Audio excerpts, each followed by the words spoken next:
Hola queridos amigos, voy a hablar de un pasado, de un próximo pasado de la historia de la obstetricia, que ha sido una etapa muy difícil, muy rica y que vista a los ojos de hoy nos parece que era una etapa de desastres, pero yo creo que interpretado correctamente y dentro del momento en que se produjo eran hechos heroicos.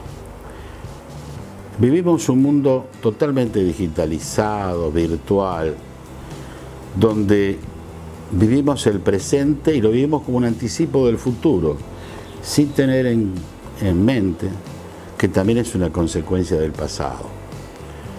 Por lo tanto, creo y estoy convencido de quien ignore deliberadamente la historia pasada pone en tela de juicios una conducta inteligente para el presente y para el futuro. Esta fue una etapa donde hubo prácticamente una revolución de la obstetricia, que como dije siempre, es un arte muy antiguo y una ciencia muy joven. A partir de que ingresa el hombre, el médico, a solucionar problemas obstétricos que antes estaban en manos de las matronas, mujeres que tenían como única experiencia el haber parido muchas veces, sí, ese nuevo ímpetu quirúrgico inunda la obstetricia. Yo me refiero a la etapa donde la única solución para que sobreviviera la madre o sobreviviera el feto era independiente uno del otro. Es la imagen vista cuando se remeda partos del siglo XVII, XVIII, XIX, donde el partero va y le pregunta al esposo, ¿la vida de la madre o la vida del hijo? ¿Y qué significaba eso? Que para salvar a la madre había que destruir al hijo, vivo, en cualquier condición. Y para salvar al hijo había que hacer una cesárea que tenía hasta ese entonces una mortalidad prácticamente del 100%. Hoy, por supuesto, no nos preguntamos eso. Ha avanzado todo lo que es la tecnología periférica y el conocimiento de la obstetricia, las transfusiones, los antibióticos, la anestesia, los materiales de sutura, las técnicas quirúrgicas han hecho que eso sea muy fácil, es decir, se pueda resolver de otra manera. Pero remontémonos a esa época donde no existían esas cosas. Entonces era el arte obstétrico puesto a tratar de evitar o salvar una de esas dos vidas. Acá nos referiremos a esa época que se llamaba embriotomías, muy mal llamada embriotomías, es decir, la destrucción o reducción del feto. Si el feto estaba encefálica, lo primero que se hacía era dilatar el cuello para poder tener acceso. Para eso había este aparatito que se llama dilatador de Tarnier. Funciona así, fíjense ustedes. Está un poco destruido, pero eran dos ramas más. Se introducía en el cuello cerrada y luego se iba abriendo lentamente y se iba fijando con este tornillo de prensión. Era una dilatación forzada del cuello que nos permitiría ingresar al útero y al feto.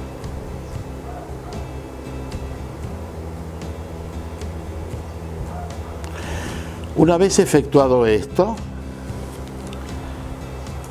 pasábamos a lo que era la embriotomía. Las embriotomías eran de dos tipos, la cefálica y la raquídea. En la cefálica es porque el feto estaba puesto en posición ofreciendo el polo cefálico y se comenzaba por utilizar el perforador de Blot. Este perforador de Blot era una lanza, una doble lanza, que al apretar esto se abrían como cizalla. Se introducía en el cráneo del feto y luego con esta maniobra de la cizalla se permitía la evacuación de la masa encefálica y la reducción del volumen del cráneo. Acá tendremos otra imagen de cómo se colectaba. Un ayudante externo fijaba la posición de la cabeza para que no se movilizara por encima del abdomen materno y el cirujano perforaba el cráneo en su punto más declive, abría y cerraba la cizalla o la hacía girar y entonces se extraía la masa cefálica. Si con eso era suficiente, se producía el parto. Si no era suficiente, se pasaba a otro aparato, a otro instrumento que se llamaba el cranioclasto de Brown, que es este. El cranioclasto de Brown era una tijera, una pinza, donde tenía una masa sólida y otra masa que hacía presión. Entonces se colocaba dentro del orificio hecho por el perforador de Blot, la masa sólida, y luego se conectaba la otra pinza y se producía a la reducción, tanto maxilofacial como la reducción de todo el volumen. Eso se llama cranioclasis y para eso se usaba el cranioclasto de Brown, que es este aparato que yo no lo tengo ahora. Si no se conseguía con esto, se pasaba a otra maniobra que se llamaba vasiotripsia, que se usaba el vasiotribo de Tarnier.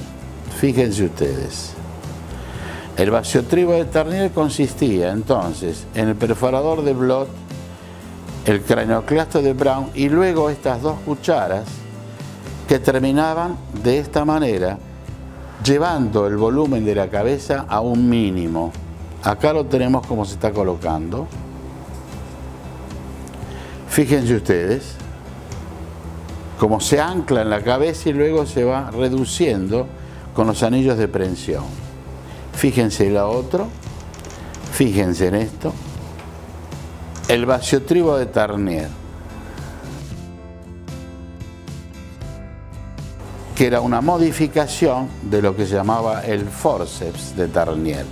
Fíjense acá.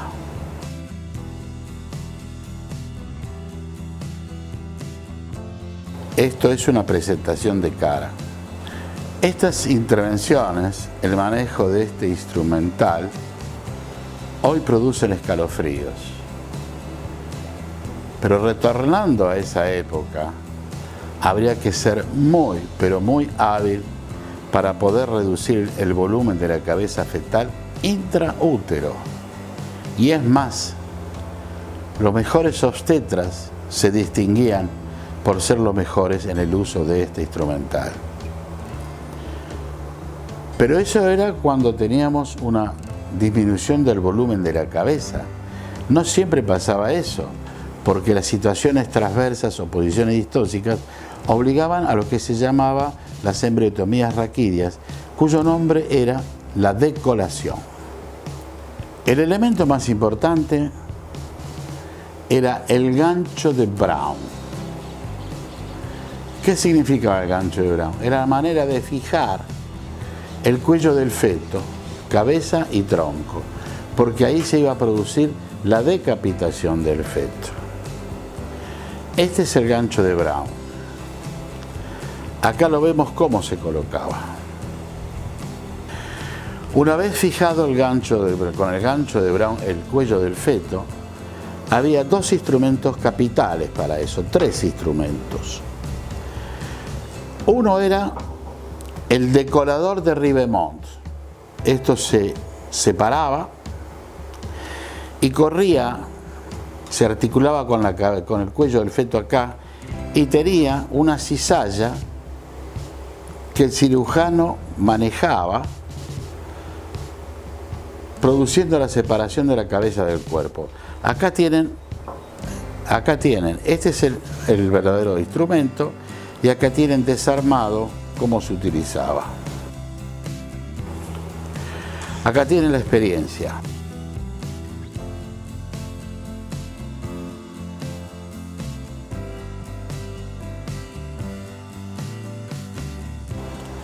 Si ese sistema no funcionaba, se usaba algo similar, que lo tienen acá dibujado, el gancho de Brown, la tijera anterior, que es la guillotina de Tarnier.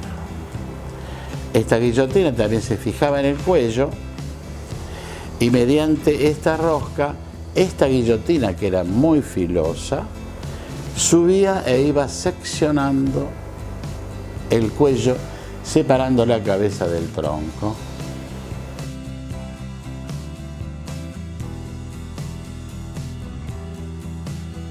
Si todo esto no terminaba de separar la cabeza del tronco, que está unida por todos los tejidos blancos y la columna,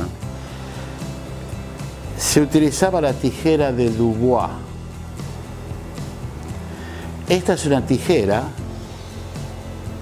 que es como una cizalla, porque tiene doble corte, acá la ven, y con el cuello fijado se terminaba de seccionar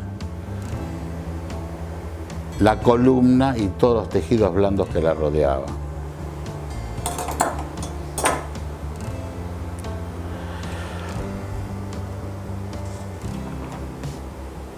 Acá la tiene, el gancho de Brown, y después el uso independiente de cualquiera de estos tres elementos. Explicaba a mis alumnos estas técnicas, veía la cara de asombro y de repugnancia que ellos tenían. Pero como dije antes, el pasado sirve para conocerlo, no solamente para aplicarlo. Las técnicas de hoy han obviado este tipo de situaciones. Tengo una colección de libros de obstetricia que van desde el año 33, que son estas fotos, donde le dan todo un capítulo.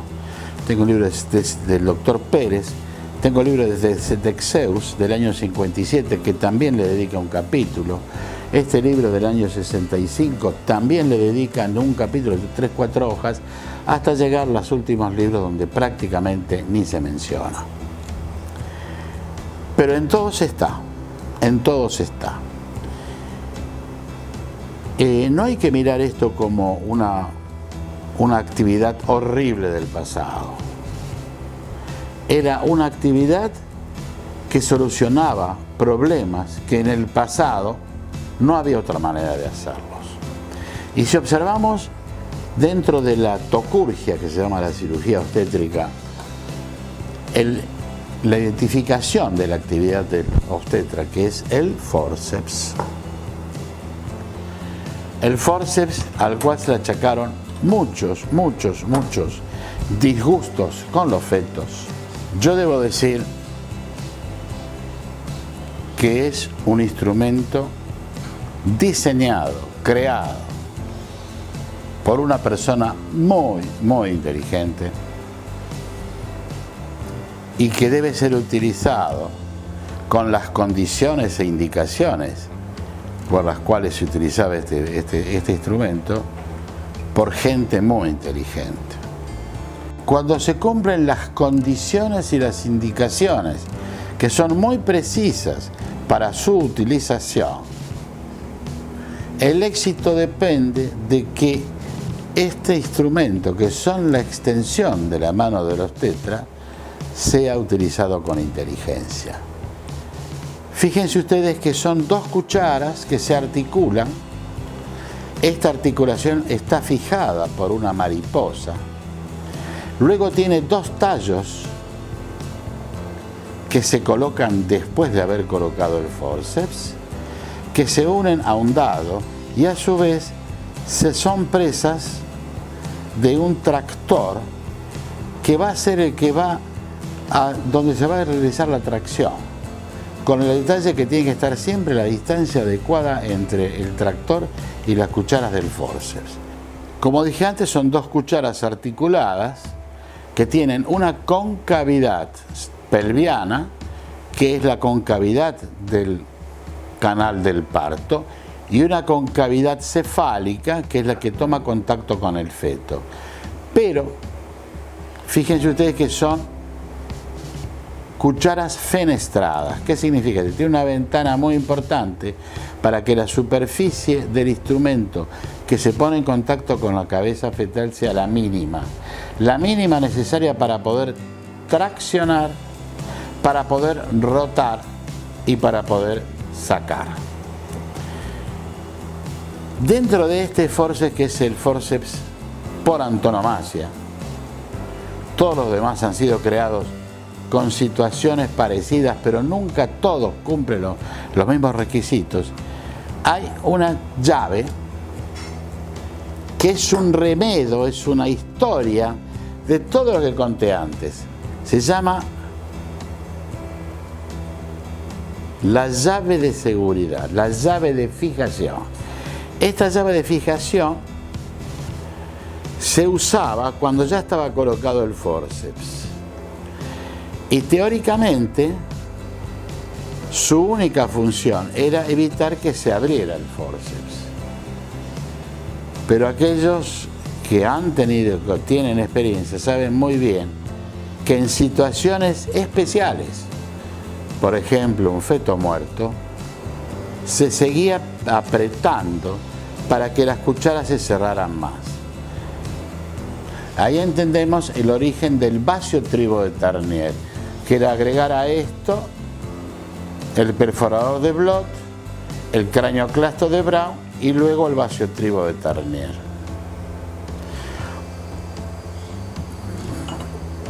Como dije al principio,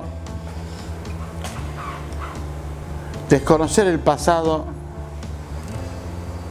es una manera poco inteligente de enfrentar el presente.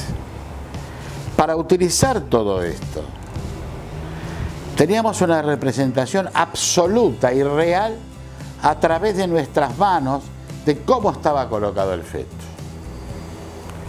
Hoy lo hacemos a través de una máquina maravillosa, el ecógrafo.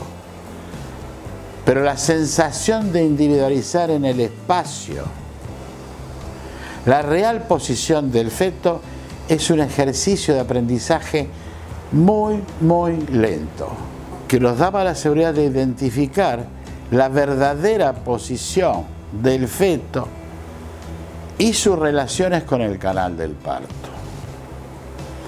Eso, aunque no utilicemos un forceps, aunque estemos esperando un parto por vía espontánea, nos da la seguridad de la evolución del parto. Son aprendizajes necesarios hoy día, aunque no utilicemos el forceps. Cuando yo me inicié en la obstetricia, el índice de operaciones obstétricas era del 3%, que incluía el uso del forceps, versiones y cesáreas. Hoy estamos en un 50% de cesáreas.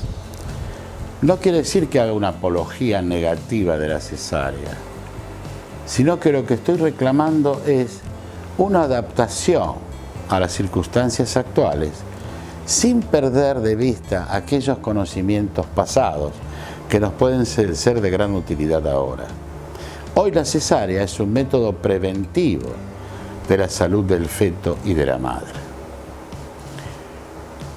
La cesárea descenderá cuando nuestros métodos de detección de la salud fetal sean más reales, más verdaderos, no tengan los falsos negativos y falsos positivos que tienen.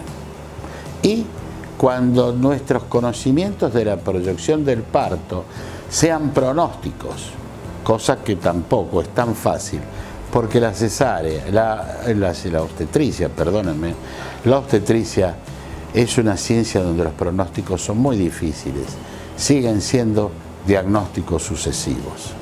Gracias.